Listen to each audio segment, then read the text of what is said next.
the idea that I'm like anti-Semitic is literally no different than people saying I'm fucking transphobic. It's no different than people saying that I'm anti-black, okay? Look, it's not just this community. There are a shit ton of other people. Ethan has been a very famous person online for years and years, developed a lot of fucking people who hate him, just like myself, okay? I have a lot of haters that aren't just coming from Boner Chelly's community. Okay. Yeah. By the way, it's funny. People go, oh, wow. Like people don't call Motaz a terrorist. People call me a terrorist, dog. What are you talking about? What do you think Hasanabi is? What do you think what they're trying to say with that? I think people don't understand that Ethan's own fan base, because he had a genuine change of mind, which I respect him for. Okay. Still to this day, on a lot of these issues, he cultivated a very progressive community, much broader and much different than my community. And those very progressive people understandably have a different attitude. I think that is the main problem here. I don't think he understands this. I don't think he understands that his like audience actively try to not think about his opinions or the way he presents himself on this issue, because the reality of the matter is, like, I still believe and hope that he is considerate of the genocide that Israel is engaging in, and that he recognizes that Israel is an apartheid state. I don't know where he's at on the matter, but considering that he consistently pulls up like random people on Twitter and says, I've been getting serially harassed by people over and over again from Hassan's community, I think that's his way of saying, like, my opinion on the issue is known by everyone, but every single time, even the conversations, like look back at the conversations that we had, okay, in the early stages of October, the conversation that we had on my stream, go back and watch the conversation with today's eyes. My position on none of this has changed, okay? My position on none of this has changed. And since then, a lot more people have become more cognizant, become more understanding of the situation on the ground. I've had this entire conversation now at this point, and all he will see are things that are clip chimped with the most negative framing possible, and it will continue this endless spiral of drama. But the real problem here is, and the way I see it is, I believe the way he presents himself on this issue is the reason why a lot of people think that he is defending Israel. That's it. I can't do anything about that. I have tried to explain this to him publicly, privately. That was the thing that got clipped out of context in our conversation, the last conversation that we had on camera. If you go back and watch that conversation that we had about like Jewish Voice for Peace, all this stuff, okay? There was a part in this conversation that was clipped where I was like, look, I can't control how people feel about the way that you present yourself on this issue. If you recall at the time, people clipped that out of context to be like, oh, I can't control my own community. He's saying, oh, I can't control his own community, when he's like demanded other people control their community. What I was saying in that situation is, I have done everything I can to control my community. I have regularly, with regular frequency, yelled at them. Okay. I think that people are too quick to jump to conclusions, especially because of the prevalence of certain talking points that they hear, that they immediately go, oh, it seems like he's defending Israel. In the same way that people look at me and say, oh, you don't care, you love Hamas. Like, you must love Hamas. It's very obvious that you love Hamas, over and over again. Despite the endless condemnations that I deliver.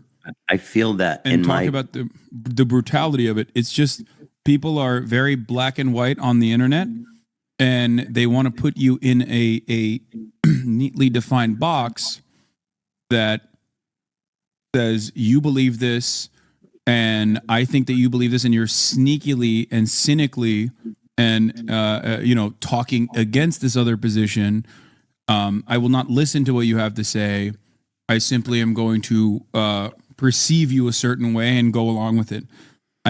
At this point, this was all the way back. This was on November 9th, right? When we were having this conversation, the point I was making was, listen, dog, when you say from the river to the sea is actually anti-Semitic, and then I try to have a conversation with you about how it's not anti-Semitic at all, and I try to describe to you an emancipatory slogan, and then I tell you it's kind of like it's giving all lives matter when someone says Black Lives Matter, then of course people are going to think this way.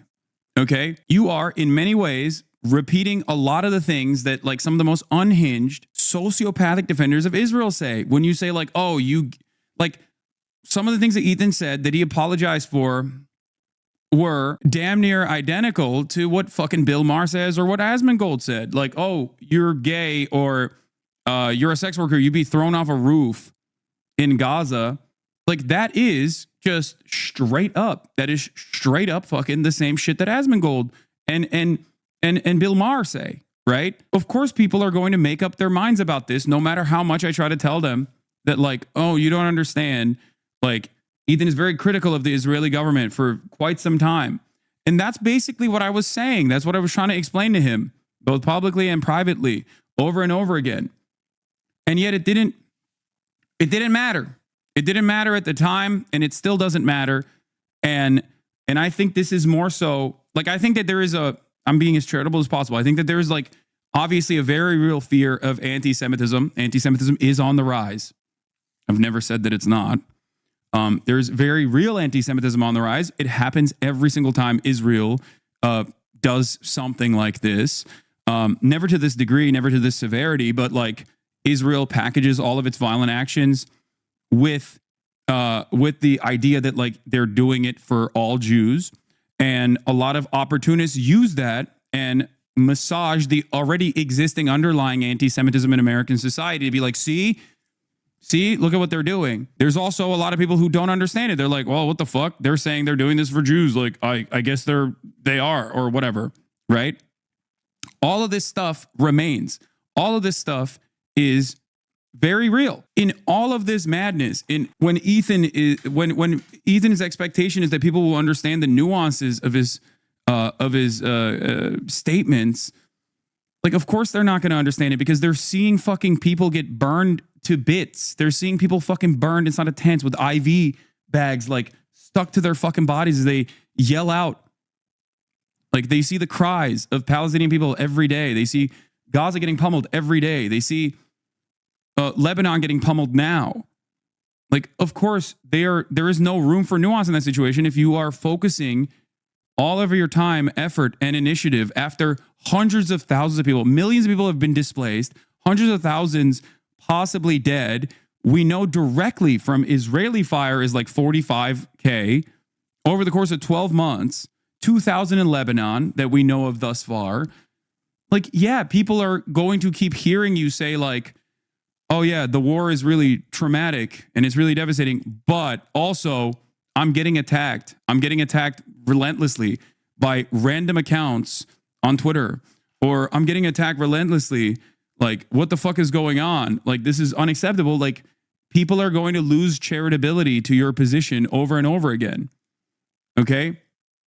And I find that strange because, like, I don't think that I've never made light of, or rather, I've never considered anti-Semitism to not be an issue. Of course it is. It is the canary of fascism. It is one of the easiest signifiers that someone that you're talking to is most likely a fascist.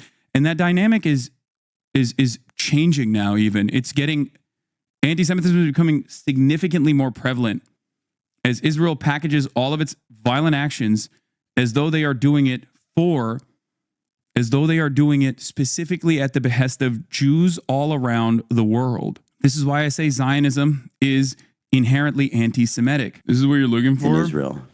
I agree. I think that people are too quick to jump to conclusions, especially because of the prevalence of certain talking points. If they hear that, they immediately go, oh, it seems like he's defending Israel. In the same, that's it. If the overwhelming majority of the points that you have communicated in the past 12 months pertain to how you feel and how you feel like you are the real victim of this situation, then yes, people are going to inevitably not have charitability for you, especially 12 months into it. And it's not my audience. It's not just my audience, rather. It's a much broader audience that you've cultivated of progressive people who are pro-Palestinian.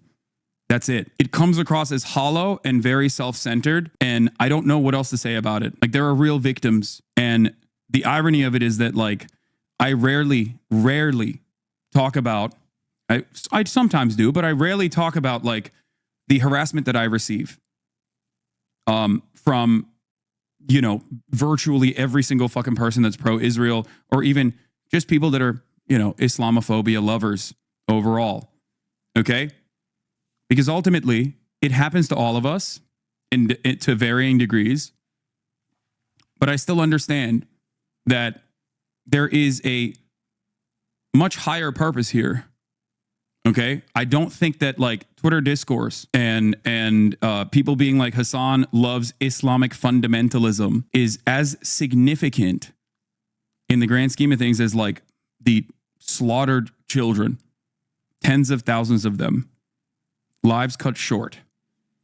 That's it. It's hard for me to have a serious conversation about this because it comes across as insanely selfish. Totally agree with you, but these freaks are going to just say you're deflecting his criticism. I don't care, because I think his criticism is wrong. I think the fact that I entertained it this much is already silly. And here's the reality of the matter. This is it. His own audience feeling this way. And he knows that his own audience feels this way. These are not my fans. Some of them might be. Someone on the crew needs to have an intervention with Ethan. That's a foot soldier, subscriber to the channel. He's stuck in a self-confirming feedback loop. It's very brave for Ethan to come out as the primary victim of this genocide, to no chat, no pushback, no opposition. Editing to add, I won't be replying to people who behave like Ethan in the responses. That's the point. The main thing that stands out to me is the things that Ethan chooses to talk about on the podcast. Yes, he talked about his opinions on the Israeli government, but when he was asked, instead of choosing to talk about the plight of the Palestinians, he chooses to talk about anti-Semitism. He never brings up atrocities against Palestinians when they happen. And if he does, it's, yes, it shouldn't have happened. But to be honest, I couldn't work for a guy that talks mean comments, gets on the internet for hours, and then conflict has gotten to a point where AB and Lena have family that's been evacuated from Lebanon, doesn't even talk about it 1 second. I don't know what the dynamic is there either. I can't speak on this. I don't know if this is correct or not, for the record. I hate how Ethan centers himself when there's a literal genocide unfolding. The unbearable privilege is palpable. He knows that his community does not respond to this stuff kindly. I don't watch Hassan. I watched H3 since back when I was living in Israel and collabing with Lily Frank. The other day I saw footage of the latest hospital bombing online, children being burned alive while hooked up to IVs. And that same day, Ethan was posting IG stories about this Houthi kid. No mention of the bombing, no mention of anything except for his own emotions. It made me sad to see that this is where he's at now. I'm here because he's silencing criticism from his own audience on today's podcast episode. Some of us aren't Hassan fans. We just have eyes and can see the genocide that's happening. And we see Ethan too wrapped up in his own world to say anything substantial about it. Every time he's mentioned the genocide in the past couple of months, he called it a tragedy or a disaster, like a tornado hit there, no mention of Israel at all. I haven't followed through on like his latest opinions on this stuff, but what I have seen over and over again, that's a fan lore channel for his podcast. But what I have seen over and over again is just like this is what it was, right? The execution that will carry out all Zionists. Just a cute tweet from our fave Houthi. Same people telling me to kill myself. Love this guy. I still can't figure out why they're targeting me. You need to ask yourself, what is a Zionist? Is it just someone who believes Israel shouldn't be wiped off the map? A lot of people would say yes. That's why the term is dumb and basically a slur at this point. It can be deployed against anyone. People are calling AOC and Bernie Sanders Zionists. It's not a slur, man. It's a political opinion. And I think the vague generalization of like what Zionism should be in the minds of some people is what is causing this confusion. If you believe that Israel has to exist on the ancestral homeland of Palestinians that lived there for hundreds of years as a Jewish majority ethno-state, which is what is designed to be, which is what it is right now, then yeah, that's what you believe. It is a fascist ideology. The entire purpose of learning about the history of the Holocaust and other genocides, the entire purpose of learning about the history of fascism is to never repeat those mistakes. There is no gatekeeping in this circumstance. This is what Norm Finkelstein said about Houthis on the curse the Jews, which, by the way, I'm not defending this, okay? I'm not. And I never have, just so you understand. These are two anti-Zionist Jews having this discussion. I have to, of course, explain to you that I do not defend this, because this will be used against me over and over again.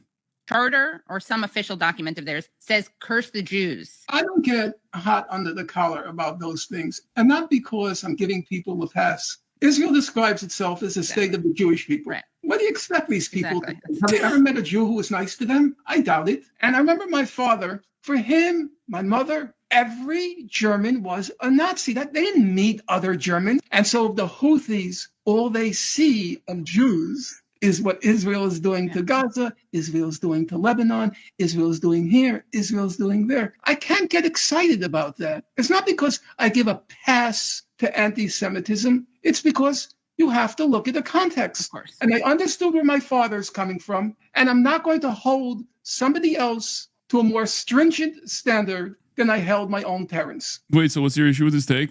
No, I understand. I think that's where it's coming from. I agree. Can you expand on your own? No, I agree with Norm. Like, I think that I've said this before. Anti-Semitism is unacceptable across the board. This is not a justification for it whatsoever. But a lot of people make the mistake, and I've talked about this quite a bit.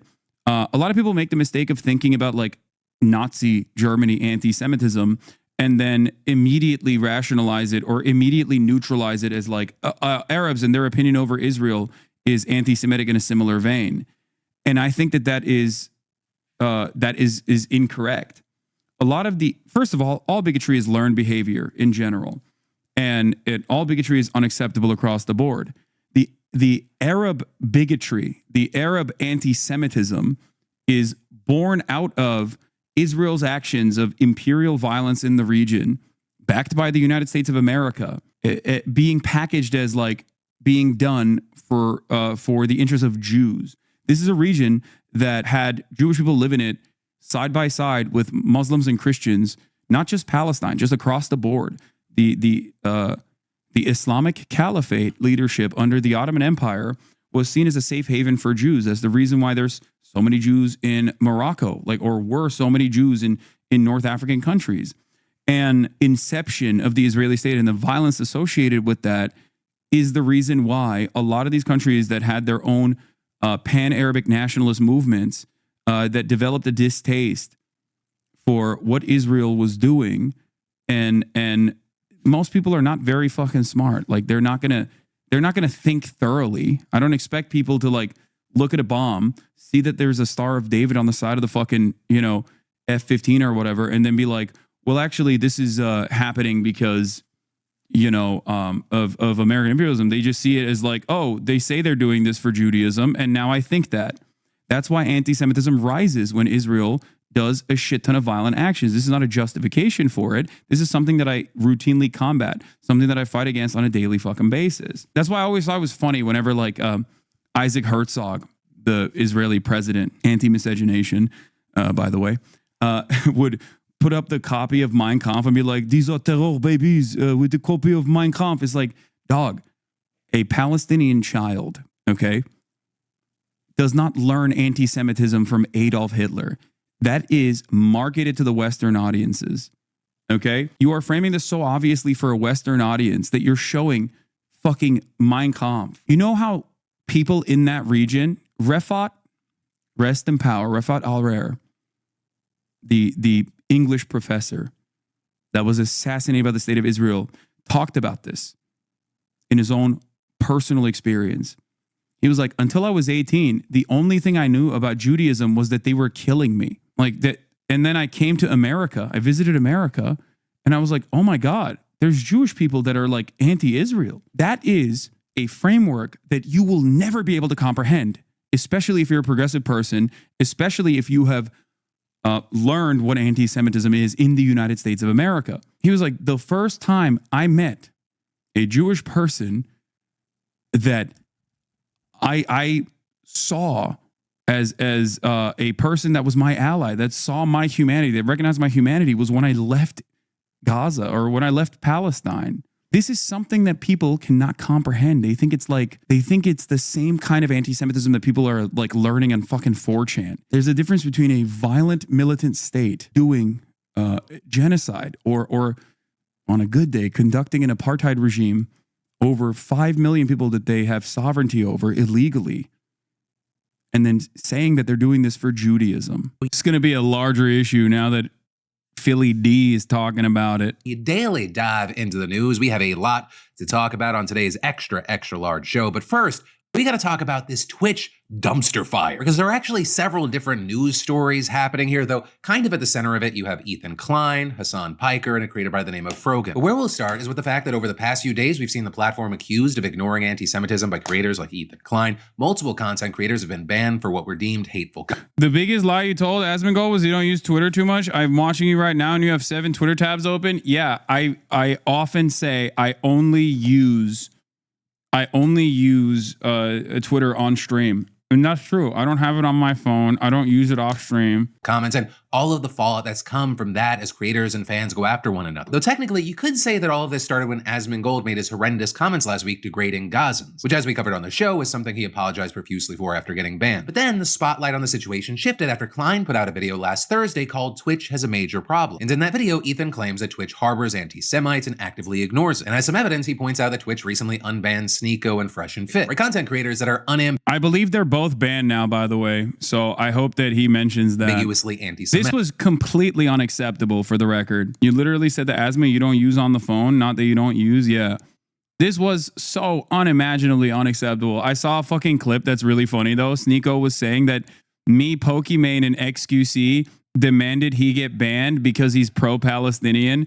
And even his own fucking fans were like, what are you talking about, dog? I know for a fact that Hassan is pro-Palestine. But even his own fucking fans were like, what the hell is this head ass saying? They're still unbanned on YouTube. Yeah, that's not surprising. But anyway. And then on top of that, he highlighted this segment from an official panel at TwitchCon where multiple Arab content creators alongside some non-Arabs made a tier list. Well, it's a panel hosted by Frogan and 4 of her friends in which they have a tier list where they rate people where good is Arab and bottom is loves Sabra.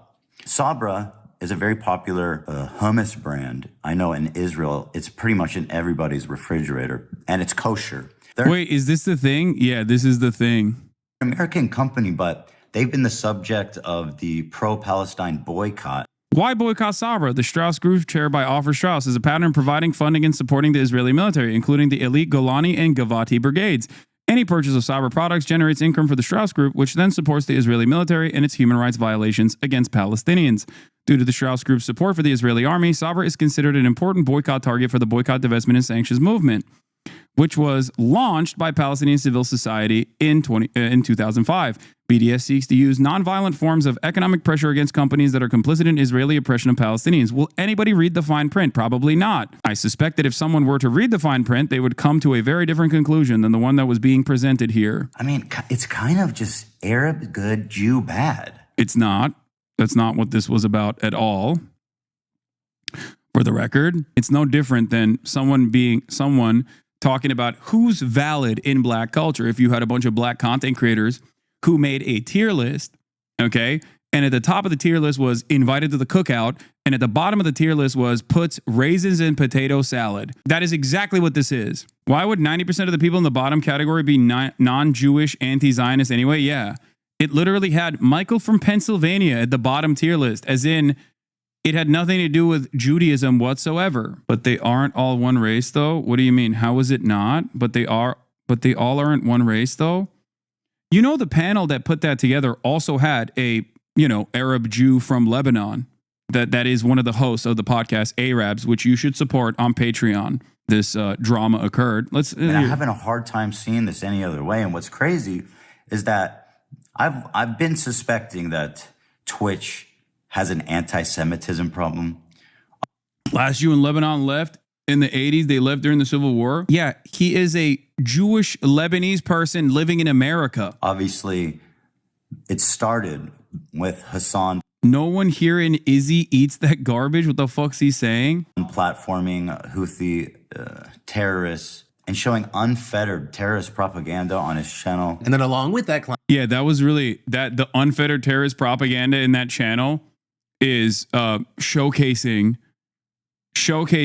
a part of Yemeni culture in a lighthearted manner with their gift for musicals when they were being fucking genocided. That entire music video, which I will not show, obviously, I will not show again any longer, despite the fact that I show literally every single fucking type of military musical including but not limited to the American military, but we don't fucking view it in the same way, was directly about being genocide about the fucking Saudis. Klein also added, if they were really serious about anti-Semitism, Sneeko and Fresh and Fit would never have been brought back. So this part I don't disagree with. Like that's the other issue here.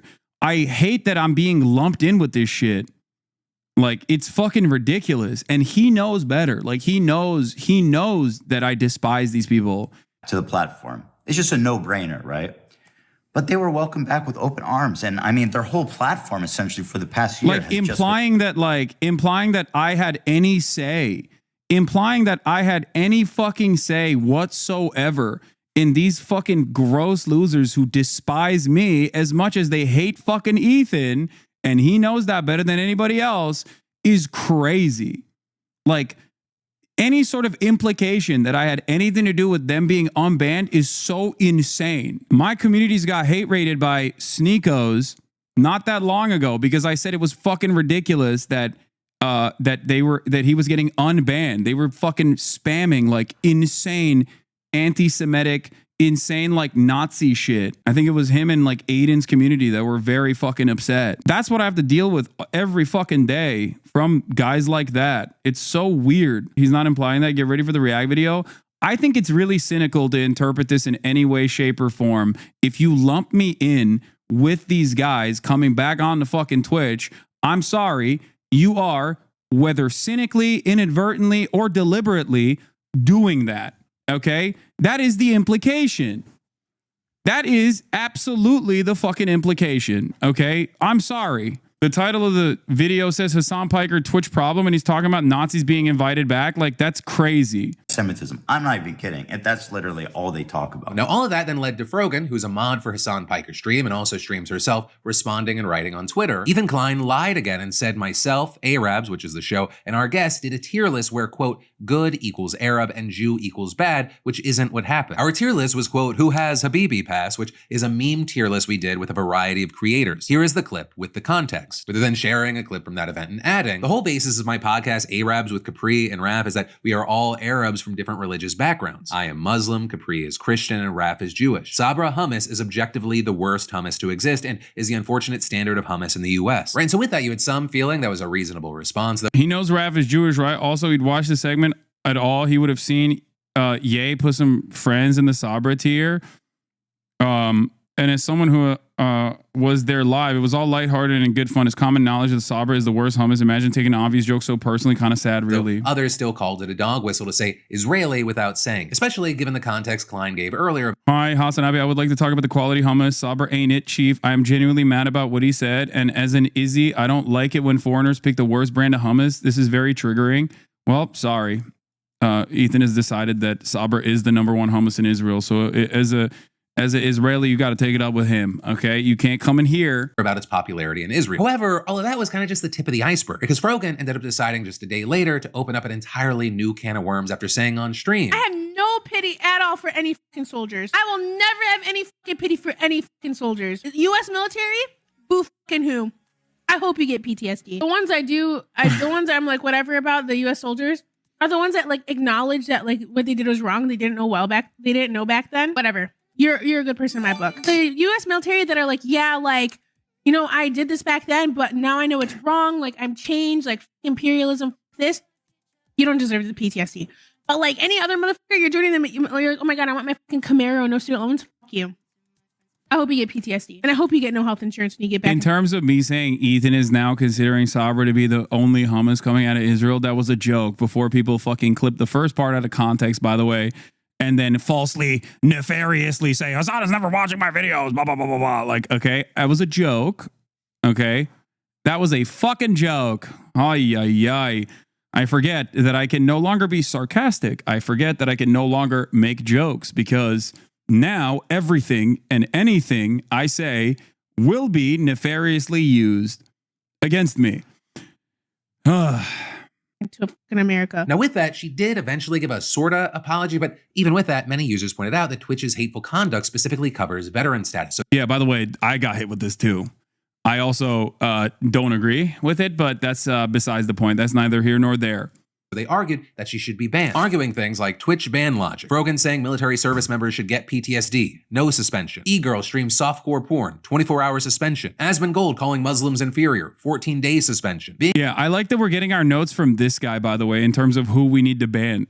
It's so fucking obvious, dude. It's so obvious how fucking motivated this shit is. Like, it is not, these are not people who give a fuck about Angie content. Like, didn't this guy literally used to have like a fucking straight up Nazi program? Being a Jew in Israel, unable to even create an account on the website. Which I'll say, we're going to talk about that last bit at the end of this story. But like always with situations like this led to people digging up old clips of her saying other questionable things. Like with a clip where it appears that she may be hinting that her cousin may be involved with Hezbollah. But either way, by Monday, Twitch eventually cracked down and banned Frogan, which led many to believe that it was because she was wishing American veterans get PTSD. However, it appears that that is not the official reason. Instead, it appears that it was because of her comments on that TwitchCon panel, which is over a That's what's so crazy about it. Like if it was the veteran thing, it's like I've been banned for that too. That's a little bit more understandable. Like I don't agree, but like I get that it is still a part of the, rules that they have. But the fucking hummus thing is like so obvious that Twitch is responding to pressure from like the ADL and shit. Because they also banned the others on that panel, which also led to calls that it was being racist against Middle Eastern voices. And then on top of that, Twitch permanently banned Sneeko, something that Klein felt was necessary if they wanted to tackle anti-Semitism seriously. And it also looks like the decision was in part taken because of pressure from the Anti-Defamation League, with the ADL even tweeting out a whole thread on this that started by saying, crazy. The Apartheid Defense League coming in hot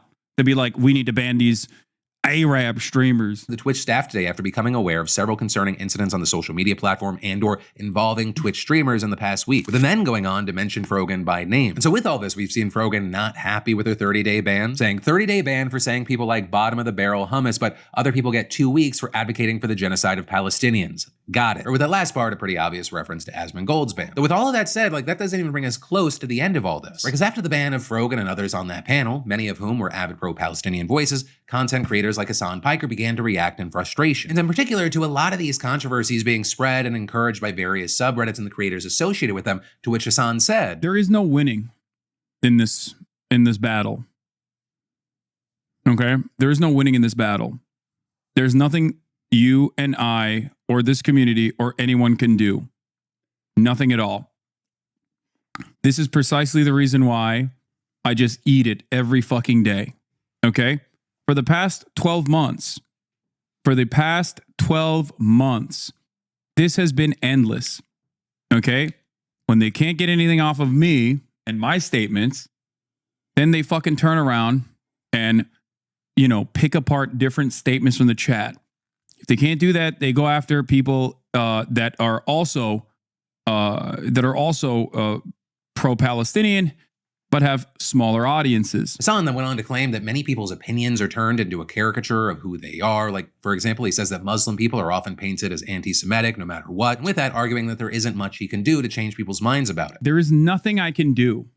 There is nothing I can do. All I can do is just take it. Just like all Capri Sun Poppy and Frogan and everyone else that's getting banned in this mass ban wave, that all they can do is take it. But then at almost the exact same time Hassan was making these statements on his stream, Klein was also streaming, with most of that criticizing Twitch for having an anti-Semitism problem, right? Talking about the recent unbans and criticizing people like Hassan for letting it become commonplace on Twitch. And among his problems with Hassan is that he's promoting this guy from Yemen who many think, Klein included, I'm not promoting this guy from Yemen. If you ask me, a 19-year-old from Yemen has withstood genocide, I am going to say the truth. Yes, a 19-year-old from Yemen has definitely experienced a genocide. I interviewed him 10 months ago. Oh my fucking God. And people consistently come back to me and try to address that interview over and over again, not realizing that they're about to be hit with the top of the hour ad break, which is 3 minutes long. And if you no longer want to see those ads, all you need to do is subscribe. Okay? Yeah, this is my agent. He's my best friend. It's kind of wild that like Asmund Gold has demonstrated more growth in this process than anybody fucking else. It's crazy. He said the most like unimaginable shit. And then he was like, I'm learning. I'm learning from my experiences. I'm going to take the time out to fucking be a better person. I'm going to clean my fucking house. And then he moved on. is actively involved in Houthi piracy. So this is others argue that at the very least, he's just a guy that is extremely anti-Semitic. Klein also blasted Hassan and others because of clips like this. I think like anyone who does our general job, and especially someone like him who... Oh shit, Felix Biederman off Philly D, baby, let's go. Woo! Oh yeah.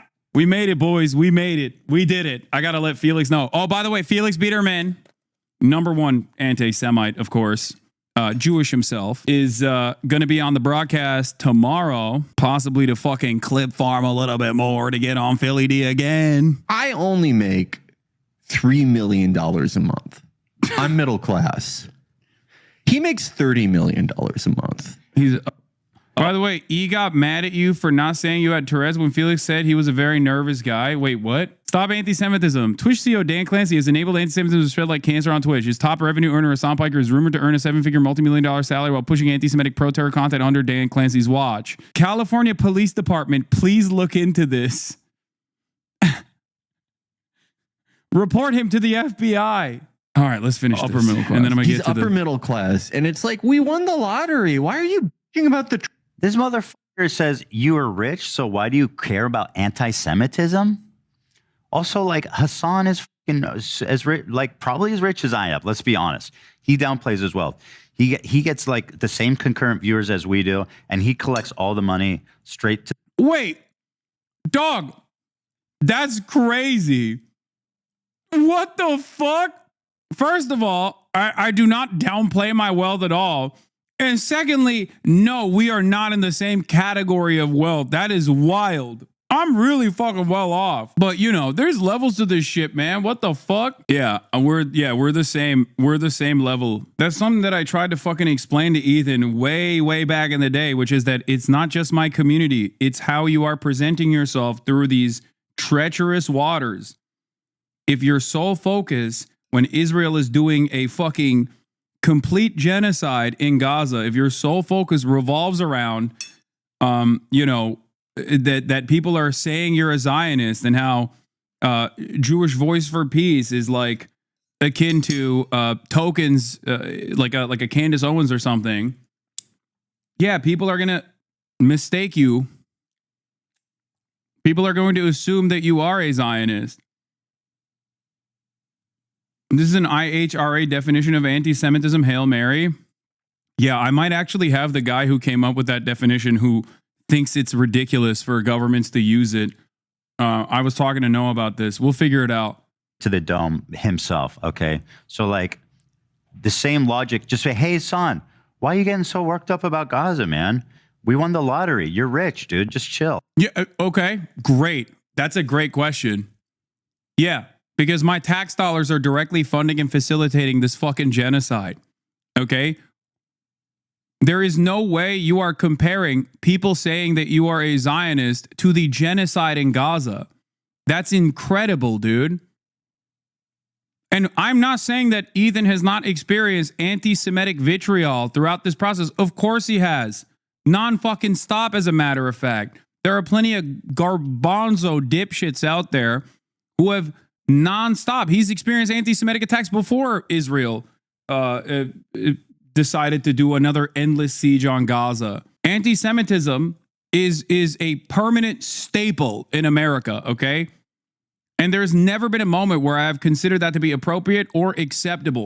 Oh, like, what a pathetic fucking response. And honestly, I mean, for this part, it kind of just goes on and on from there because they're doing all these during live streams. We're talking about tons and tons of hours. I'll link to it down below. It's just something we can't cover point by point in this show. So if you want to do an even deeper dive, you have the tools at your fingertips. But then, as I promised I would come back and touch on, something that many people have pointed to as proof that Twitch was being anti-Semitic is the fact that Israelis weren't able to sign up to the site. Right? Among others, you had political commentators like Destiny bring this up, and also Twitch said that it fixed it shortly afterwards, saying when signing up for a Twitch account, account, you can select an account verification method, email or phone, for added protection. Following the October 7th, 2023 attacks, we temporarily disabled signups with email verification in Israel and Palestine. And going on to claim we did this to prevent uploads of graphic material related to the attack and to protect the safety of users. But Twitch then going on to say that not letting users sign up with an email later on, that was a mistake and just an oversight and that it's fixed now. So this, as you might have noticed, there was a big community note on that. With that note claiming that Twitch's explanation is not true and that even phone verification signups weren't working. But with now all of that said, and as things continue to play out in real time, I gotta pass the question off to you. What are your thoughts with this mess? Any and all of it. I know there are a number of things. Yeah, the Amazon subsidiary secretly trying to stop Israelis from signing up to the platform. Like, I'm sorry. It is like absolutely fucking insane for anyone to be like, yeah, an Amazon subsidiary by the name of Twitch is actually so pro-Palestinian that they're like doing nutty ass shit, like fucking banning Israelis from joining the platform. They're trying so hard to make you look bad. I mean, it's fine. This isn't like that bad.